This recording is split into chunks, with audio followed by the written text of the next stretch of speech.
অন্যের ভালো চাইলেই তবে নিজের ভালো হয়। কথাটা কেন বললাম সেটা একটু বলি।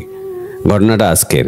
স্কুল থেকে ফিরছি, বাসে উঠে দেখি সিট প্রায় সব ভর্তি হলেও 2 সিটের একটা সিট খালি আছে, আর 3 সিটেরও খালি আছে একটা। কম বয়সী একটি ছেলে আর মেয়ে 3 সিটের বসে আছে দেখে আমি আর ওটাতে বসলাম না। আর একদিকে 2 সিটের বসে আছে একজন ভদ্রলোক। প্রথমে দেখে ভদ্রলোক বলেই মনে হয়েছিল ওনাকে। ভদ্রলোক নিজে বসে আছেন আর নিজের ব্যাগটা পাশের সিটে রেখেছেন। আমি যখন বললাম, দাদা ব্যাগটা একটু তুলবেন, তাহলে বসতে পারি, কথাটা শুনে আমার দিকে এমন একটা বিশ্রীভাবে তাকালেন, মনে হলো এটা বলে যেন বিরাট একটা অপরাধ করে ফেলেছি। তারপর বিরক্তির সুরে বললেন, পাশেই ওই সিটটাও তো ফাঁকা আছে, ওটা পছন্দ হলো না, এটাতেই বসতে হবে। কথাটা বলেই মুখটা ঘুরিয়ে নিলেন। ব্যাগটা তো সরালেন না, হাতের মোবাইলটা ব্যাগে রেখে চোখটা বন্ধ করে ঘুমানোর ভান করে থাকলেন। আমি তর্ক না করে 3 সিটের ওই সিটটায় গিয়ে বসলাম।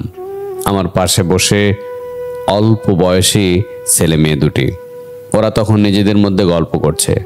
সিটে বসেও যে ভদ্রলোক আমাকে বসতে দিলেন না, ওনার এই খারাপ আচরণ দেখে আমি একটু অবাক হয়নি।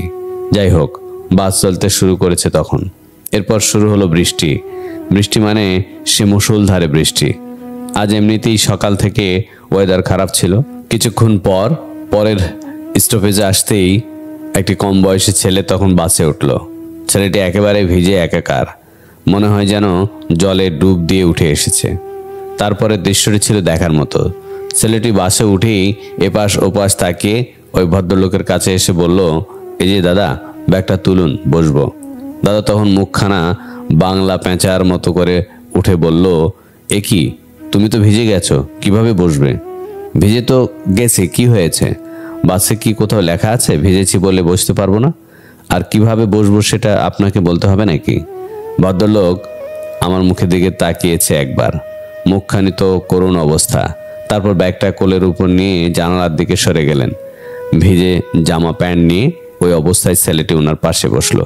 দেখছি ছেলেটির ভিজে জামাতে ওনার জামাও ভিজে যাচ্ছে, আর উনি খুব বিরক্ত বোধ করছেন। বৃষ্টিতে না ভিজেও ওনাকে ভিজতে হচ্ছে, আর উনি নিজেকে বাঁচানো শুরু করেছেন। ওইভাবে কি বাঁচানো যায়? উনি ভিজতে না চাইলেও যে ওনাকে ভিজতে হবে এটাই স্বাভাবিক। উনি যেখানে বসেছেন ওই জানালা দিয়ে হঠাৎ করে বৃষ্টির জল আবার ওনার গায়ে পড়তে শুরু করেছে। 5 মিনিট বসে থাকলে মোটামুটি উনি পুরোটাই ভিজে যাবেন। হয় ভিজতে হবে, না হলে উঠে দাঁড়াতে হবে। শেষমেশ উনি উঠেই দাঁড়ালেন। বাসের সব যাত্রী তখন বসে আর একমাত্র উনি দাঁড়িয়েছেন, আর আমি দেখার মতো বস্তুটিকে দেখছি। এমনিতেই জানালা বন্ধ সব, চাইলেও বাইরেরটা দেখতে পাবো না, তাই ওনাকেই দেখছি। বুঝলাম অন্যের ভালো না চাইলে নিজের ভালো কিছুতেই হয় না। কর্মফল বলে কিছু তো একটা আছে।